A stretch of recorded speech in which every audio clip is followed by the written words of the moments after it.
Բարի երեկո։ Անցած շաբաթ ամենաշատ քննարկված թեմաներից մեկը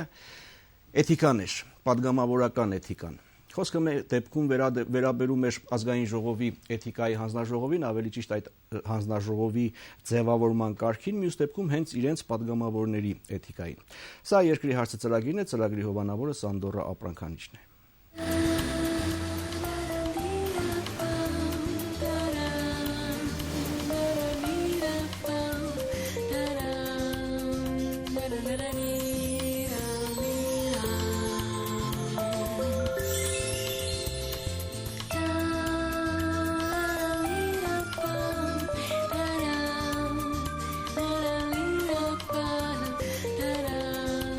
Սանդորա, լիարժեք դարձրու կյանքդ։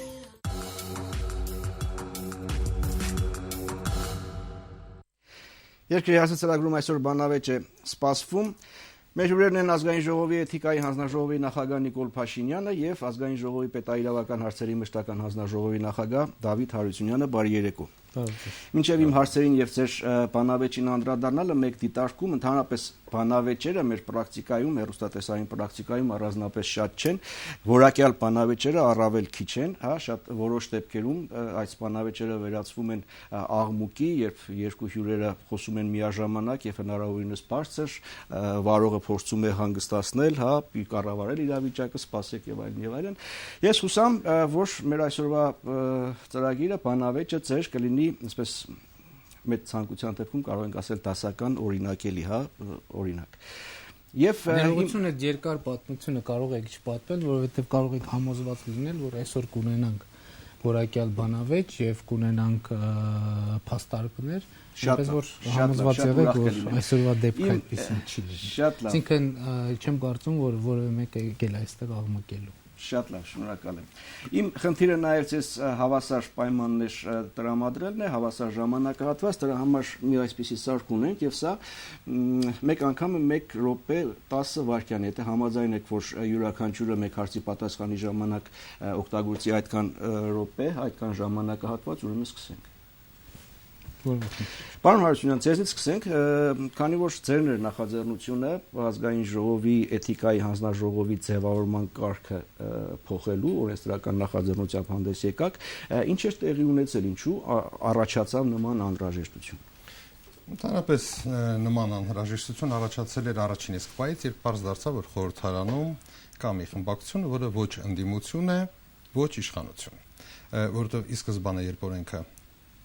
մշակվում էր, ծրագիրը հենց այնպիսին էր, որպեսզի ընդդիմադիր եւ իշխանական խմբակցությունները ունենան հավասար թվով ձայներ։ Ցավ ու սրտի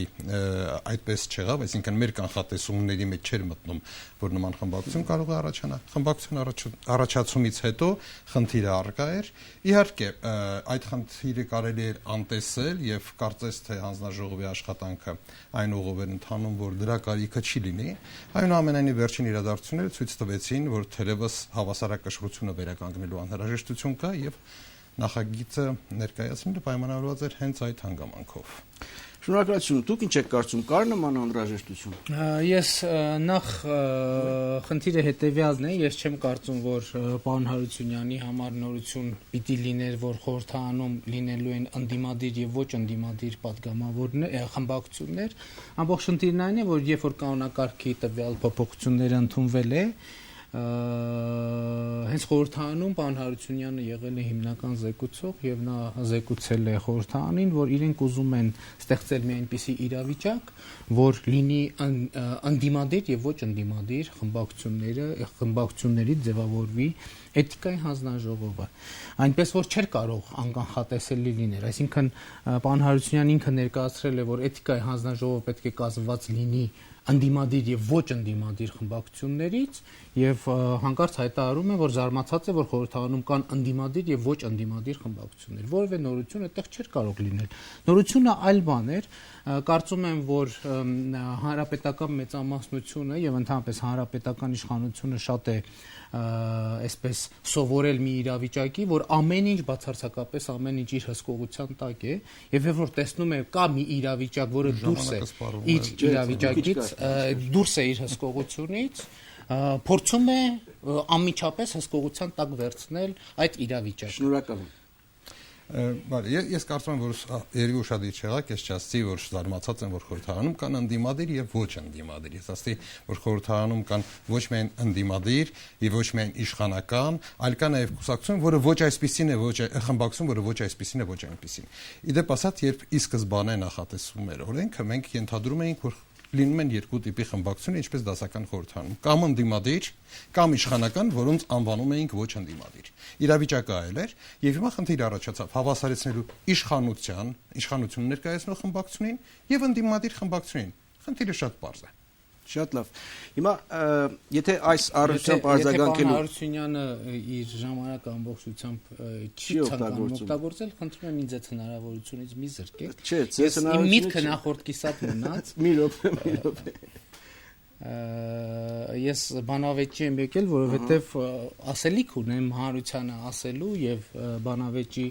լիարժեք մասնակցելու, այնպես որ խնդրում եմ իմ ժամանակը լիարժեք տնօրինելու։ Հա ես ասում եմ, որ դա այդ տոտալիտար մտածելակերպի փայլուն արտահայտություն է, չէ՞։ Նախորդ անգամ էլ ասացի, որ տեսեք հանրապետական կուսակցությունը, ասենք այսօր չի հանդուրժում, որ նույնիսկ մանկապարտեզի տնօրենի պաշտոնը լինի իր վերահսկողությունից դուրս։ Այնպես որ որևէ նորություն չկա, էլի եմ ասում։ Տեսեք, ընդամենը 2012 թվականին այս տարվա սկզբին նախորդ գումարման ազգային ժողովում ընդունել է խորհրդարանական մեծամասնությունը, պարոն Հարությունյան զեկուցել, որ պետքա լինի ընդդիմադիր եւ ոչ ընդդիմադիր։ Հիմա ասում են, որ չպետք է լինի ընդդիմադիր եւ ոչ ընդդիմադիր, պետք է լինի իշխանական եւ ոչ իշխանական, որովհետեւ այսինքն օրենքը այսօր որևէ տրամաբանական փոփոխություն տեղի չի ունեցել։ Եվ ընդամենը էլի եմ ասում, սա այն դեպքն է, երբ որ ընդամենը այդ փորձ է արվում հանրապետական մեծամասնությունը բնականաբար դժգոհ է, որ էթիկայի հանձնաժողովը չի տեղավորվում իրենց տրամաբանության մեջ։ Շատ լավ, գիտեք, ես արդեն զգացի, որ մեր զրույցը շատ նորմալ հունով ընթանում է, միգուցե սրա անհրաժեշտությունը չկա, եթե գտնում եք, որ չկա, նորմալ զրույց ունենք, առանց սրա, հա, շարունակենք։ Հա, միգուցե, ընդհանրապես էլեկտրոնային ժամացույցներ են միշտ այստեղ օգնում նման։ Լավ, տոտալիտարիզմի մասին ես կարծում եմ, որ պարոն Փաշինյանը ասածը շատ տարօրինակ է։ Եթե ընդդիմությունը մեծամասնություն է, դա իր կարծիքով տոտալիտարիզմ չի, իսկ եթե ընդդիմությունը եւ իշխանությունը հավասար ձայներ ունեն, դա արդեն տոտալիտարիզմ է։ Ես կարծում եմ, որ սա սխալ մոտեցում է։ Իրականում բուն գաղափարը, նորից անդրադառնանք այդ խնդրին։ Խնդիրը հետեւյալն է։ Այդպիսի հանձնաժողովներում որևէ մեկը չպետք է ունենա մեծամասնություն։ Ոչ իշխանությունը, ոչ ընդդիմությունը։ Սա եղել մեր տեսակետը ի սկզբանե։ Եւ մեր տեսակետը շարունակում է մնալ այդպիսին։ Ոչ իշխանությունը, ոչ ընդդիմությունը, քանի որ այդ տեսակետին։ Չէ, ես իհարկե ես բան ունեմ ասելու դրա հետ կապված, առաջին հարցի հետ կապված, տեսեք ինչ հետաքրքիր միտք է զարգացնում պարոն Հարությունյանը։ Ուրեմն եթե ամբողջ հանրապետությունում բոլոր հնարավոր տեղերը գտնվում են իշխանության վերահսկողության ներքո, դա տոտալիտարիզմ չէ, բայց եթե էթիկայի հանձնաժողովում հանկարծ ընդդիմությունը մեծամասնություն է ստանում, դա տոտալիտարիզմ է մեր հանրապետական գործընկերների համար։ Կարծում եմ սրանով շատ բան ասված է։ Երկրորդը Այդ ես անընդհատ նույն կետի վրա չկրկնենք, ես այս թեմային նորից չեմ անդրադառնալու։ Պարոն Հարությունյանը ինքը որպես հիմնական զեկուցող եւ պետայրավական հանձնաժողովի նախագահ ներկայացրել է, որ էթիկայի հանձնաժողովում պետք է հավասար լինեն ընդդիմադիր եւ ոչ ընդդիմադիր խմբակցությունները։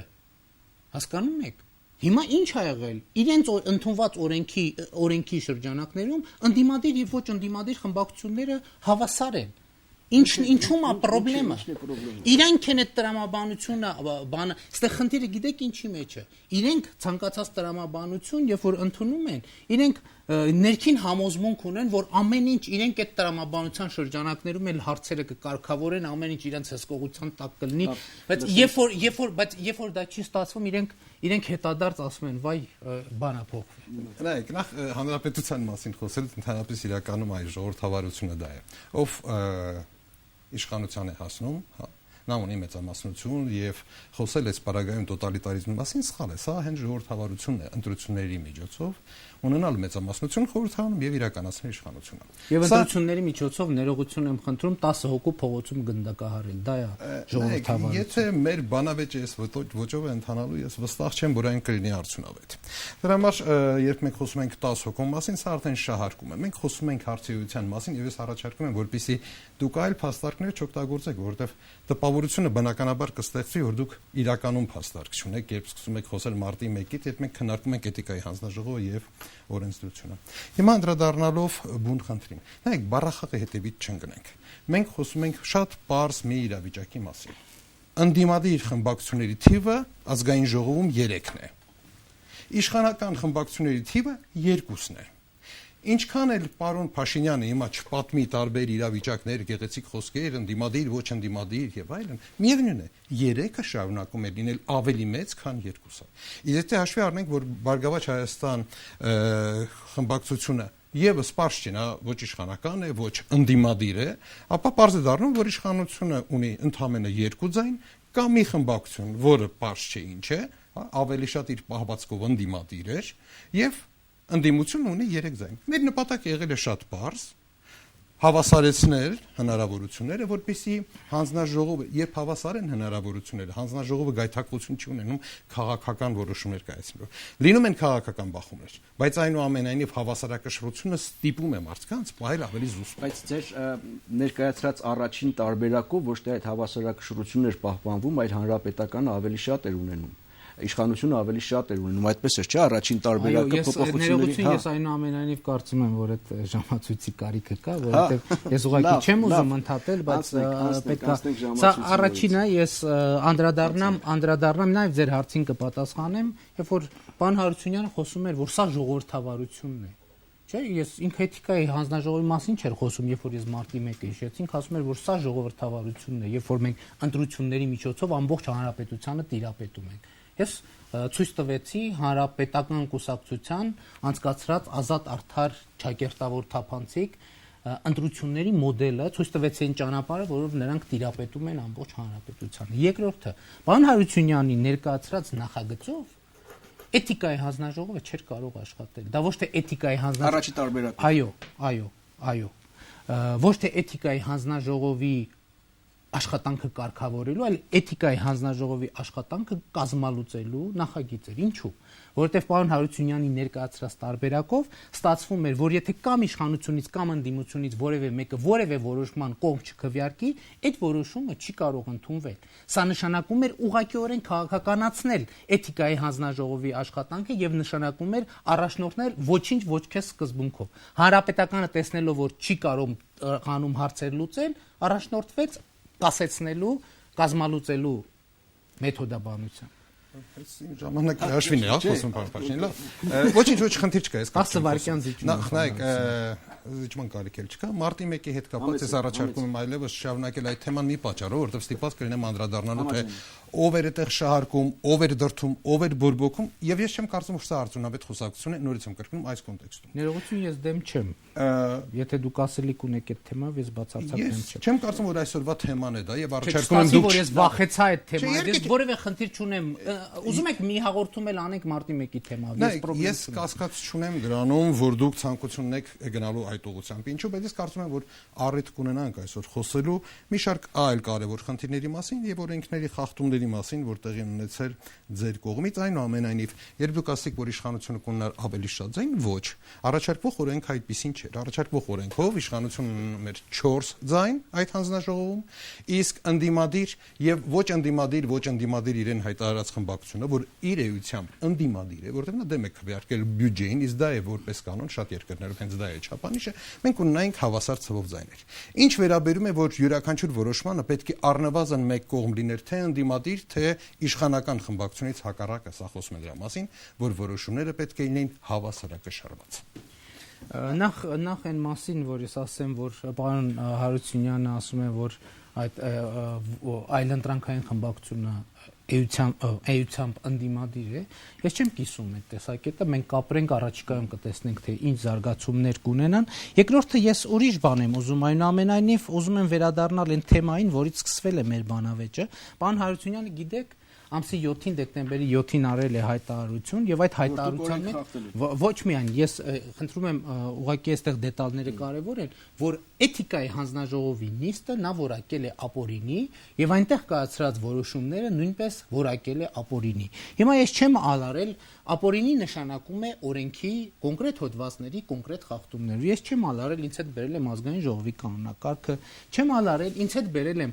էթիկայի հանձնաժողովի կանոնակարգը նույնիսկ սահմանադրությունն են բերել եւ կխնդրեմ պարոն Հարությունյանին ուղղակի հերոստատիտողի առաջ, հանրության առաջ ցույց տա էթիկա ուրեմն կոնկրետ կանոնակարգի եւ հանձնաժողովի կանոնակարգի այն կետերը, որոնք ցույց են տալիս, որ այդ օրվա հանձնաժողովի նիստը ապօրինի է։ Ձեր ժամանակը սպառվեց, համեցեք։ Ուրեմն,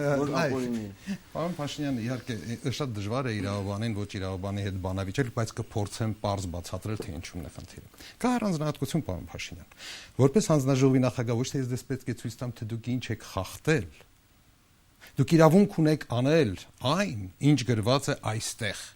Որևէ մեկը, որևէ մի օրենք ձեզ հնարավորություն չի ընձեռել ինձ զրկելու, ինձ չտալու ձայն։ Ես կարող եմ մանրամասն խոսել մի շարք խախտումների մասին, որոնք դուք այդ քայլով կատարեցիք, բայց խնդիրը հետևյալն է։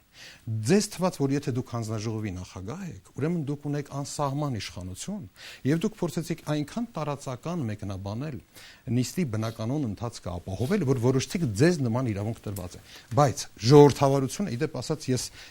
ասեմ դες ինձ համար ամենամեծ հիասթափությունն այն է, որ ինձ համար պարզ դարձավ, որ դուք ժողովրդավարությանը ոչ թե մոտ կանգնած չեք, դուք շատ հեռու եք։ Այդ տեսանկյունից շատ վտանգավոր է, եթե դուք ունենաք իշխանություն։ Իսկ ձեր հիմնական խախտումը կայանում էր նրանում, որ հանձնաժողովում կային առնվազն 3 տարբեր կարծիքներ։ Արտվիկ Մինասյանի կարծիքը, ձեր կարծիքը եւ իմ կարծիքը։ Առանց որևէ քննարկման դուք որոշեցիք, որ ձեր կարծիքը ճիշտ է։ Ես ուզում եմ փաստեր արձանագրել, հերոստատիտողը տեսավ, որ այս օրենքները մնացին իրենց տեղում։ Իրավաբանը չկարողացավ ցույց տալ օրենքի մի կետ, որով հիմնավորել է իր ասածը։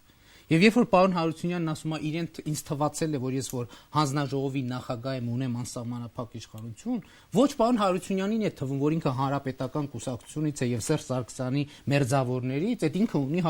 բացարձակ իշխանություն։ Այդպես չի, պարոն Հարությունյան։ Եվ երբ որ ասում եք, որ մեր իշխանության լինելը վտանգավոր է, իհարկե մեր իշխանություն լինելը վտանգավոր է ձեր իշխանության բազմաթիվ ներկայացուցիչների համար։ Հավատացած եղեք, որ երբ որ մենք լինենք իշխանության, երբ որ ձեզ հետ բանավիճող կողմը, քաղաքական կողմը լինի իշխանության, ձեր իշխանության բազմաթիվ ներկայացուցիչներ ոչ միայն ազգային ժողովում չեն լինի, նրանք կլինեն համապատասխան վայրերում։ Եվ հավատացեք, որ ոչ մի միջազգային հանրություն նրանց կոչերով չի դիմի, որ նրանց ազատազրկման վայրերից ազատ արձակեն։ Այնպես որ դուք հայտարարություն եք արել եւ փաստորեն չեք կարողանում ձեր հայտարարությունը օրենքի կոնկրետ կետերով հիմնավորել։ Ես իմ արած ցանկացած հայտարարություն կհիմնավորեմ օրենքի կետերով։ Ինչով է օրենքը խախտվել։ Հենց նախ միջ դրան անցնել եք, նախ կասեմ, որ այն խոսքերը, որ եթե մենք լինենք իշխանություն, ապա բազմաթիվ մարդիկ, ասեմ, շատ ծանոթ է, ավտորիտար ռեժիմները բոլորը դրանից են սկսում։ Իսկ հիմա ինչ վերաբերում է օրենքի խախտմանը, ես նորից եմ կրկնում, հանձնաժողովում կար 3 տարբեր կարծիք, եւ հանձնաժողովի բոլոր անդամները, այդ թվում նախագահը, հավասար են այդ տեսանկյունից։ 3 կարծիքները չքննարկվեցին հանձնաժողովի նիստում։ 3 տարբեր կարծիքներ, օրենքի 3 տարբեր մեկնաբանություն։ Ինչու՞։ Որովհետև դուք իրականում բուն քննարկումից վախենում եք, պարոն Փաշինյան։ Դուք դրա համար եք ասում, ես զրկում եմ, որ եթե անձը չի վախենում, նա չի ասում, ես զրկում եմ ձեզ ձայնի իրավունքից։ Դուք շատ լավ հասկանում եք, որ հիմա իրավական հարցեր քննարկելը, օրենքը բացելը կամերայի առջև, դա իսկապես հնար է, դա մանիպուլյացիա է։ Մենք խոսում ենք շատ ավելի ընդհանուր խնդրի մասին այս պահին։ 3 տարբեր կարծիք կար, բայց դուք քննարկման առարկա չդարձրեցիք այդ կարծիքները հանձնաժողովի նիստում եւ նախընտրեցիք զրկել ինձ արտահայտվելու հնարավորությունից։ Սա ամենաառաջին խախտումն է։ Ամենաառաջինը, երբ դուք որպես հանձնաժողովի նախագահ ձեզ վերապահեցիք շատ ավելի լայն հնարավորություններ, քան թե դուք ունեք։ Դուք պետք է ցույց տաք օրենքով այդ հնարավորությունը։ Ձեր ժամանակը սպառվեց, պարոն Փաշինյան, ես մի բան ընդհատեմ, հա, շատ բարձր անցել։ Ոչինչ, գովազդից հետո ամենչապես ձեզ խոսք կտանք, սա երկրի հարցի ծրագիրն է, ծրագրի հովանավորը Սանդորա ապրանքանիշն է։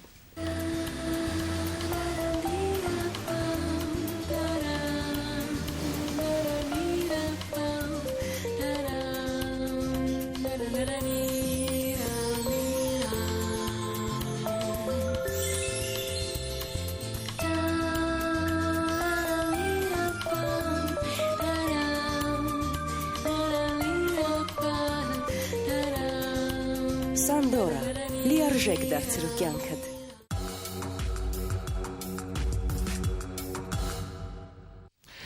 Երկրի հարց ծրագրի եթերում այսօր ծրագրում բանավեճ է, մեր հյուրերն են ազգային ժողովի էթիկայի հանձնաժողովի նախագահ Նիկոլ Փաշինյանը եւ ազգային ժողովի պետաիրավական հարցերի մշտական հանձնաժողովի նախագահ Դավիթ Հարությունյանը։ Պարոն Փաշինյան, մինչեւ ընդմիջումը պարոն Հարությունյանը խոսում էր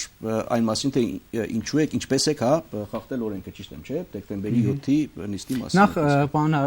այնպեսի տպավորություն չստացվի, թե պարոն Հարությունյանը այստեղ պաշտպանում է էթիկայի հանձնաժողովի մյուս անդամների իրավունքները, շատ պարզ է, հարցը դրվել է քվեարկության եւ էթիկայի հանձնաժողովի անդամների մեծամասնությունը կողմ է արտահայտվել որոշմանը։ Ավելին, պարոն Հարությունյանը եւս մեկ անգամ է փորձել հարցը դնել քվեարկությամբ եւ քվեարկությամբ նույն կերպ մերժվել է պարոն Հարությունյանի առաջ, այսինքն էթիկայի հանձնաժողովը ինքը իր կրկնակի որոշումով հաստատել է, որ որոշումը օրինական է։ Հիմա պարոն Հարությունյանը փաստորեն հրաժարվեց կոնկրետ օրենքներին, ես շատ կարևոր փաստ եմ համարում, շատ հրաժարվեց կոնկրետ օրենքների կոնկրետ հոդվածների վրա հղում անելով, ասել հիմնավորել իմ գործողությունների եւ ընդհանրապես նիստի օրինականության մասին հարցը։ Ես ինչպես գիտեք, որպես էթիկայի հանձնաժողովի նախագահ, ուրեմն պաշտպանելով կանոնակարգը, ընդհանրապես կանոնակարգի պահանջն եմ կատարել, կանոնակարգի հոդվածը ասում է, որ էթիկայի հանձնաժողովի պատգամավորը չի կարող հանձնաժողովի անդամի կարգավիճակով մասնակցել հանձնաժողովում հարցի քննարկմանը, եթե նա կամ նրա հետ փոխկապակցված անձը դիմումի հեղինակն է կամ հանձնաժողովը քննում է նրանց հարցը։ Ավարտվել է, ես կշարունակեմ նույն կերպ։ Ուրեմն նայեք, դուք կարելի եք բազմաթիվ խախտումներ եւ սա ձեր երկրորդ խախտումն է, դրա մասին հիմա կարող եմ լրացուցիչ խոսել, բայց ձեր առաջին խախտումը դերևս թույլ չտվեցիք, որ ես բացահայտեմ, հետեւյալ պատճառով դուք փորձեցիք, կարծես թե փոխել քննարկման թեման։ Դուք ասեք հանձնաժողովը քվեարկել է։ Հանձնաժողովը ինձ չի լսել, որ քվեարկի, պարոն Փաշինյան, եւ որպիսի հանձնաժողովը քվեարկի եւ որպիսի նիստը լինի օրինական, այն պարտավոր էր լսել այլ ընտրանքային կարծիքները, իմ կարծիքը։ Զրկելով ինձ ձայնի իրավունքից եւ հետո դնելով քվեարկության, դուք չհասաք լավ արդյունքի։ Մի պատճառով, որևէ մեկը չի լսել իմ կարծիքը ըստ էության։ Ուրեմն այս մասով արդեն խախտում տեղի ունեցել։ Ինչ վերաբերում է հարցի, որ ես իրավունք չունեմ մասնակցել հարցի քննարկմանը իմ մասով, շատ ճիշտ եք ասում, բայց այստեղ կա երկու կարևոր պահ։ Բանն այն է, որ մենք քննարկում էինք միանգամից 83 падգամավորի հարցը։ Դա չի կարող համարվել մեկ հարց։ Հակառակ պարագայում պատկերացրեք մի իրավիճակ, օրենք ասում է այս դեպքերում անձի հարցը չի կարող քննարկվել, այս դեպքերում կարող է քննարկվել։ Եթե այդ երկու անձանց հարցերը միավորենք, ինչ հանձնաժողովը ինչ պետք որոշում պետք է կայացնի, ընդունել թե չընդունել հարցը վարույթ։ Ես կշարունակեմ։ Ինձ համար ուղղակի միջև ծայտարը եկեք անենք այնպես, որ այս դեկտեմբերի 7-ի հանձնաժողովի նիստի հետ կապված արդեն կարողանանք ամփոփել առաջ անցնել, հա, թե չէ, ժամանակն անցնում է եւ այո, ես սրա հետ կապված կասեմ, ինձ համար զարմանալի է, որ պարոն Հարությունյանը այստեղ նստած կարող է ասել բան, որ ակնհայտորեն չի համապատասխանում իրականությանը։ Ես պատասխանատու հայտարարում եմ, որ այդ օրը այդ սենյակում, որտեղ տեղի է ունեցել հանձնաժողովի նիստը, ամենաշատն ու ամենաերկարը խոսել է պարոն Հարությունյանը։ Եվ ընդ որում, երբ որ ինձ համար շատ կարևոր է, ինչու եմ ես ընդ որում հանձնաժողովը պարոն Հարությունյանի հեռանալուց հետո իրեն հրավիրել է եւ խնդրել է ամբողջական ներկայացնել իր տեսակետը, պարոն Հարությունյանը ընդամենը 1-2 կծկտուր նախադասություն է ասել եւ չի օգտվել այդ հնարավորությունից։ Դա իր խնդիրն է, բայց այստեղ ես կհասկացա մի շատ կարևոր բան, որ հանրապետականի ներկայացուցիչները փորձում են իրենք օրենքի խախտում թույլ տալ, ինձ ներկայացնել օրենքի խախտման մեջ, որպեսզի հետո հետագայում կարողանան ասել դա օգտագործել նաեւ իմ դեմ։ Եվ երկրորդը, պարոն Հարությունյանն ասում է 83 մարդու հարց է լսվում։ Խնդիրը հետեւյալն է, լսվում է 1 դիմում, 1 հիմքով, 1 առարկայով։ Ես ձեզ մի օրինակ բերեմ, ժամանակը սպառվում է։ Պատկերացրեք, բոլոր падգամավորները մեղադրվում են, չեն մեղադրվում, դիմումը վերաբերվում է падգամավորների, իմ ժամանակը սպառվեց, հա։ Լավ, նայեք, Պարզ է ինչի մասին։ Չէ, շատ լավ պարզ, իսկապես պարզ է, նախ առաջ համաձայն չեմ այն դիրքորոշման հետ, որ ես այստեղ ճշգրիտ չներկայացրեցի խնդիրը։ Նայեք, բառախաղը եւ ընդհանրապես իհարկե բանավեճի ռեժիմը թույլ չի տալիս բացահայտ ասելու կամ մանրամասն անդրադառնալ դրան, որ իրականում պարոն Փաշինյանը ինձ հնարավորություն է ընձեռում խոսել նիստից դուրս, ոչ թե նիստի ժամանակ։ Ստիպված հատուկ հայտարարում է նիստի ընդմիջում եւ ասում այ հիմա խոսեք։ Դրան չեմ էլ ուզում արդեն անդրադառնալ, պետք է ասեմ, որ կային օրենքի այնուամենայնիվ տարբեր մեկնաբանություններ, օրինակ Արծվիկ Մինասյանի մեկնաբանությունը, որը ասում էր, որ մենք դեռևս падգամավորի հարց չենք քննում։ Իրականում, եթե օրենքի տեսանկյունից նայենք, ապա կտեսնենք, որ ինքը ճիշտ է, որտեղ այդ հանձնաժողովի որոշումը, ապօրինի որոշումը վերաբերում էր հարցի քննությունը սկսելուն։ Այնուամենայնիվ, եթե առաջարկում եք գնանք առաջ, կարող են գնալ առաջ, իմ գնահատականը դրանից չի փոխվել եւ դրանով էր պայմանավորված իմ առաջարկությունը, որպեսզի հանձնաժողովում ապահովենք իսկապես հավասարակշռություն, որտեղ հակառակ պարագայում ունենալով մեծամասնություն փորձ էր արվում քվեարկությամբ ապօրինի բաներ անցկացնել։ Ինձ համար զարմանալի է ներողություն, որ պարոն Հարությունյանը, տեսեք, ինքը իրեն հակասում է։ Ինքը այս հայտարարության մեջ ինքը ասել է, այո, ես չեմ կարող մասնակցել իմ հարցի քննարկմանը։ Դրանով ընդունել է օրենքի այդ դրույթի այդ կետը։ Հիմա ասում է Արծվիկ Մինասյանի մեկնաբանությունն է ճիշտ։ Եվ Արծվիկ Մինասյանն իր մեկնաբանությունը իր քվեարկությամբ հաստատել է, այնպես որ կարիք չկա Արծվիկ Մինասյանի անունը տալ։ Երկրորդը, տեսեք, շատ པարզ իրավիճակ է։ 82-83 падգամավոր մեղադրվել բառը ճիշտ չի, 83 падգամավորի հարց է նույն դեպքի կապակցությամբ 83-ի վերաբերվում է դեպքը նույն գործողությամբ, նույն հիմքով, նույն առարկայով։ Ես կներեք կոպիտ օրինակ պիտի բերեմ, որպեսզի հեռուստադիտողին նաև հասկանալի լինի։ Ենթադրենք եկել է դիմում էթիկայի հանձնաժողով, կոպիտ օրինակ է, հա, շատ կոպիտ, որ 83 падգամավոր ծեծկրտուքի են մասնակցել, 83 падգամավոր ծեծկրտուք են սարքել։ Եվ հիմա այդ падգամավորներից մեկը ասում է, այն 82-ինը ինձնից առանձին քննարկեք, բայց իրենք 83-ը նույն գործողությունն են արել, նույն հիմքը, նույն առարկան։ Ես առաջարկեցի հանրապետականներին, ասի այս դիմումը վերցրեք, բաժանեք 83 հավասար մասերի եւ ես այդ հնարավորությունը կտամ, բայց նրանք չկարողացան դա անել։ Մի բան ես վստահեցնում եմ, որ թեմայից անցնենք առաջ։ Ստեփան Դեմիրճյանի եւ Գագիկ Ծառուկյանի հետ մենք նույն արարքը չենք կատարել, այնպես որ այդ մասում ես վստահեցնում եմ, որտեղ այդ նույն ցուցակում 83 հոգու մեջ կա եւ Ստեփան Դեմիրճյանը եւ Գագիկ Ծառուկյանը եւ բազմաթիվ այլ անձինք, որոնք նաև հանրապետական կուսակցության անդամ չեն։ Եվ եթե դուք դա դիտում եք որպես մի դիմում, ասեմ ձեզ նման երևույթներ կային։ 37 թվականին կոչվում էր կոլեկտիվ մեղսայնացում, խմբային մեղսայնացում, երբ միանգամից լսում էին 83 հոգու հարց։ Կամ այս կողմ, կամ այն կողմ։ Տեղեկացնեմ ձեզ, որ իրականում իրավունքը այլ բան է պահանջում, հատկապես ժողովրդավարական երկրներում եւ երկրներում, որոնք հաստատում են կամ հայտարարում են, որ նրանք իրավական պետություն են։ Ստիպված եք ոչ թե կոլեկտիվ որոշումներ կայացնել, այլ անհատական։ Եվ իսկապես ես չպետք է մասնակցեմ, շատ ճիշտ մեջբերեցիք իմ խոսքը, որ իրականում օրենքի դրույթ էր, որ ես չպետք է մասնակցեմ իմ հարցի քննարկմանը, որևէ այլ սահմանափակում օրենքը չունի։ Այնպես որ ձեր կողմից լրացուցիչ սահմանափակումներ մտցնելը նշանակում է, որ դուք ուղղակի չարաշահում եք ձեր իշխանությունը որպես հանձնաժողովի նախագահ։ Շատ լավ, համաձայն եք, ավարտենք այս դեկտեմբեր 7-ի նիստի հետ կապված։ Ես ունեմ պարոն Հարությունյանի ասած իմ տրամադրությունը անկեղծ ասած շատ բարձրացրեց, բայց հասարակության համար դեկտեմբերի 7-ի հանձնաժողովի նիստում տեղի ունեցածը չեմ կարծում թե շատ այսպես տարակազմիկ նշանակություն ունի։ Մենք միգուցե խոսենք ավելի շատ արդյոք սա միայն էթիկայի հանձնաժողովի հարց է, թե ընդհանրապես իշխանության հակակշիռների եւ զսպումների, ինչու երկրորդ անգամ ներկայացված այդ նախագիծը շատ արագ փոխվեց կամ ինչու կառավարության կողմից եւ այդքան հրատապ, թե չէ մենք արդեն կենտրոնացել ենք միայն դեկտեմբեր 7-ի հանձնաժողովի նիստի վրա, ապօրինի էր թե ապօրինի չէր, Նիկոլ Փաշինյանը կարգը խախտել է թե չի խախտել, բոլոր դեպքերում դա արդեն անցել է եւ որոշակի ճանապարհ է անցել, կարծես արդեն կոնսենսուս կա, այնպես որ չեմ կարծում որ դրա վրա դեպքերում չի անցել, որովհետեւ Նիկոլ Փաշինյանը ոչ միայն կարգը չի խախտել, օրենքը չի խախտել, դուք տեսաք որ պարոն Հարությունյանը ես այսքան բեռ եմ արել հետս բերել եմ ոչ մի օրենքի որևէ դրույթ չկարողացա չկարողացա ոչինչ ապացուցել։ Լավ, թող երկրորդը որպեսզի երիտասարդը ինքը լսի երկու կողմերը հավասար հնարավորություն ունենան եւ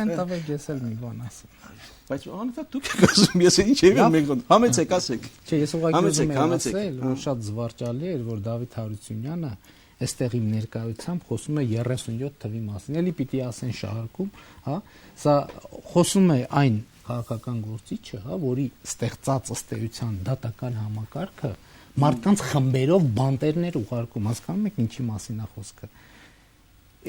Ինչա տեղի ունենում։ Եվ Դավիթ Հարությունյանը խոսում է 37 պարոն Հարությունյան, 37 թվի մասին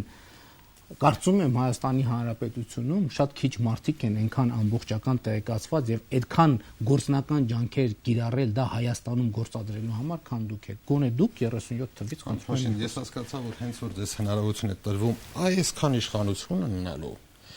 դուք այնքան զարմանալիորեն կարողանում եք ուզուրպացնել այդ չնչին հնարավորությունը, որ դուք ունեք, դուրս գալու ձեր իրավունքների շրջանակներից, որ ես հիմա ահով եմ մտածում, որ եթե դուք ունեիք իրականում մի քիչ ավելի շատ իշխանություն, ինչ կարող էր տեղի ունենալ։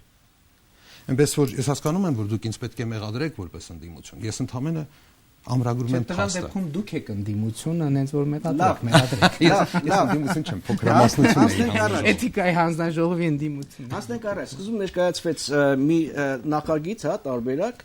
հետո դա չընդունվեց եւ վերափոխվեց։ Ինչը ստիպեց վերափոխելու նորից։ Նայեք, նախ եւ առաջ իրականում ոչ թե չընդունվեց եւ շատ լավ գիտակցում եք, որ ունենալով մեծամասնություն մենք կարող ենք այդ նախագիծը եւս անցկացնել ավելին։ Այդ նախագիծը իրականում նմանակում է բազմաթիվ երկրների էթիկայի հանձնաժողովի կառուցվածքը, այնպես որ այն կարծիքը, որ մենք բոյկոտ կհայտարարենք եւ այլն, դա ավելի շատ ոչ թե բոյկոտ էր լինելու, այլ լինելու էր ընդհանրապես շանտաժ։ Ինչը ստիպեց մեզ, ինչու մենք այնուամենայնիվ համաձայնվեցինք։ Նախ ոչինչը չստիպեց, մեզ ոչինչը չստիպեց, բայց այնուամենայնիվ, որպեսզի լինի ավելի վստահություն, որովհետև էթիկայի հանձնաժողովը այնուամենայնիվ դա հանձնաժողով է, որի աշխատանքի արդյունքը շատ կարևորում ենք մենք։ Եվ այդ պատճառով մենք ասենք լավ, համաձայն ենք անելու ոչ թե այն փոփոխությունը, համաձայն որի այդ խմբակցությունը Բարգավաճ Հայաստան կուսակցության խմբակցությունը համարվի, այսպես ասենք, ընդդիմադիր ճամբարի խմբակցություն եւ հավասարակշռություն այդ տեսանկյունից նայենք, այլ համաձայն են գնալու այն տարբերակի, որպեսզի զուտ ընդդիմադիր խմբակցությունների թիվը եւ զուտ իշխանական խմբակցությունների թիվը լինի իրար հավասար, իսկ այն խմբակցությունը ունենա մեկ ձայն։ Նախ ես ուզում եմ ասել, որ այդ նախագիծը անարգանք էր պարլամենտարիզմի նկատմամբ։ Այո,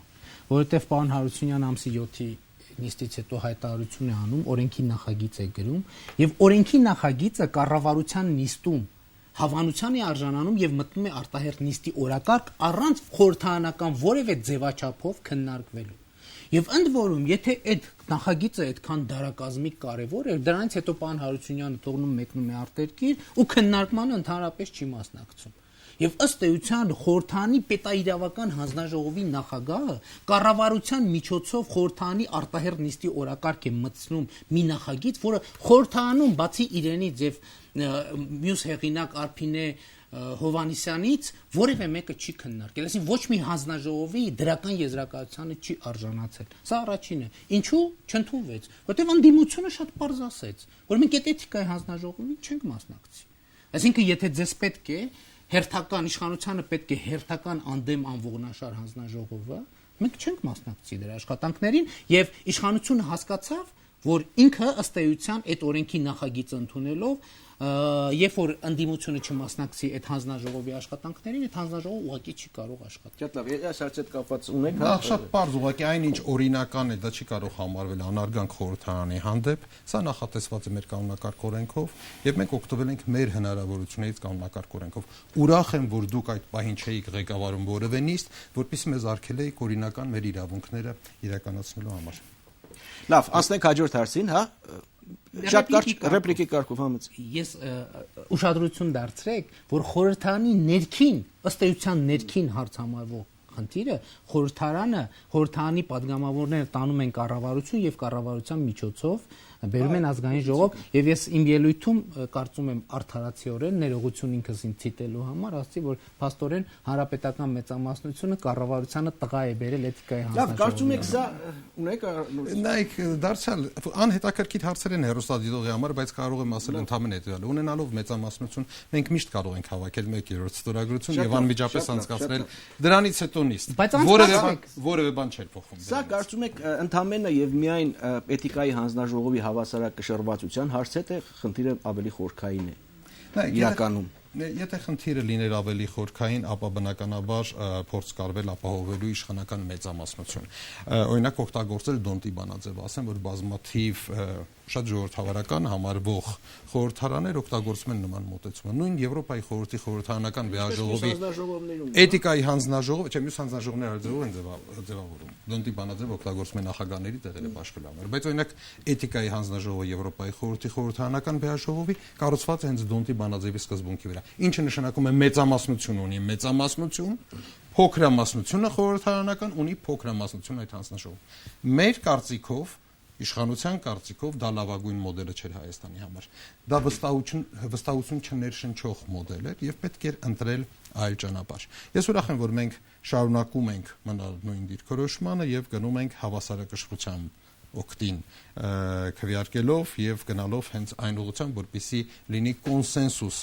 ցանկալի է հնարավորին չափ լայն կոնսենսուս հանձնաժողովի։ Իդեպ ասած մենք ունեցել ենք նաև մեր գործընկերների վերաբերյալ որոշումներ, որտեղ մենք քվեարկել ենք կողմ հանձնաժողովի որոշմանը, որ արկա է խախտում, ինչը նշանակում էր, որ մենք ձգտում էինք հասնել կոնսենսուսին։ Խնդրի միայն էթիկայի հանձնաժողովն է, թե ավելի խորքային էր։ Գիտեք, ավելի խորքային ես արդեն անդրադարձա, ընդհանրապես ասեմ, պարոն Հարությունյանը անդադ ասում է, որ սարսափում է մտածելով, թե ինչ կլինի, եթե ինձ է օրինակ բերում, բայց դա շատ բնորոշ բան է։ Այո, Հայաստանի Հանրապետությունում հաստատված իշխանությունը վախենում է, որ իրենից բացի որևէ ուրիշ մեկը կարող է որևէ իշխանություն ունենալ։ Հասկանում, սա տոտալիտարիզմ է։ Տեսեք, անդադ ասում ենք ժողովրդավարություն այդ շուտ ասելուկ չի։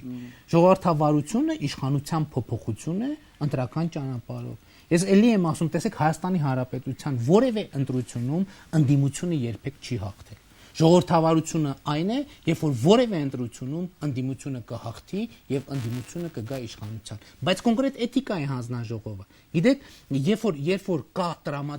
տրամադրվածություն ամեն ինչին եւ ամենուր տիրապետել, ամենաչնչին, նույնիսկ սիմվոլիկ լիազորություններ ունեցող հանձնաժողովը, երբ որ դուրս է իշխանական մեծամասնությունից, դա դիսկոմֆորտի զգացողություն է նրանց մոտ առաջ։ Շատ լավ, պարոն, մենք ունենք հիմա, այսինքն հնարավորություն ես ցանկանում եմ տալ ձեզ եւս 2 րոպե առանձին երկու հարցի համար, հա, պատասխանելու։ Մենք այս ամբողջ ժամանակահատվածում խոսեցինք ազգային ժողովի էթիկայի հանձնաժողովից, էթիկայի հանձնաժողովի ձևավորման կարգից եւ այլն, բայց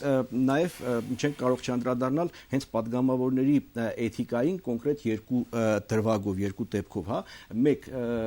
ազգային ժողովի падգամավոր լրագրող եւ մյուս ազգային ժողովի падգամավոր, որի հարցը նույնպես արդեն կարծեմ թե էթիկայի հանձնաժողովում է, Մհեր Սետրակյան եւ Մհեր Արշակյան եւ մյուսը Միքայել Մելքումյան։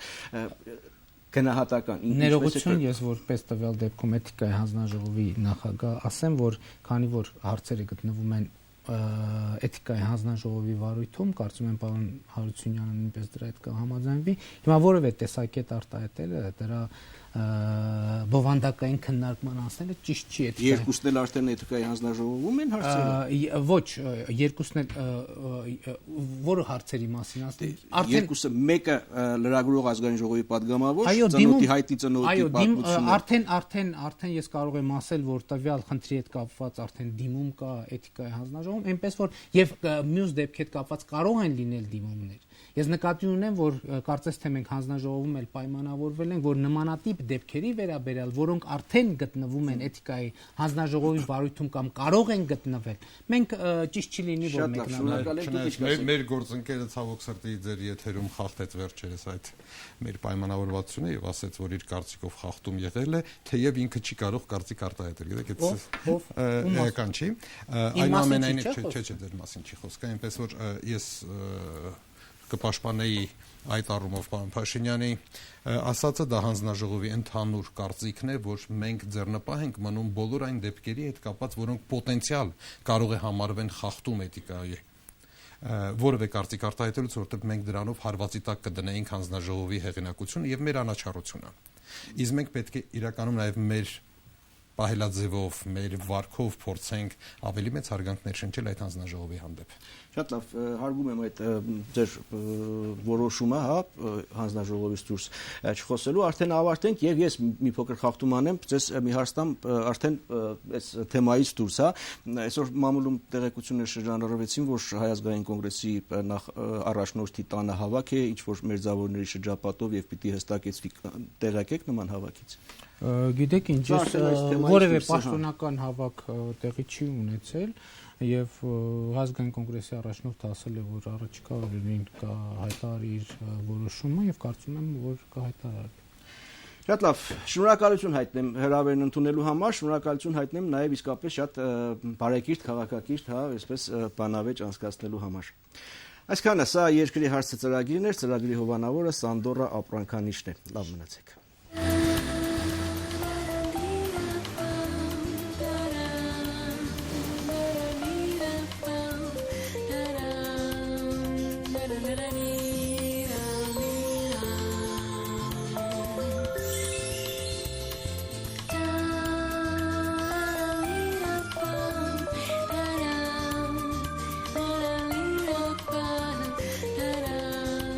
Սանդորա լիարժեք դարձրու կյանքդ։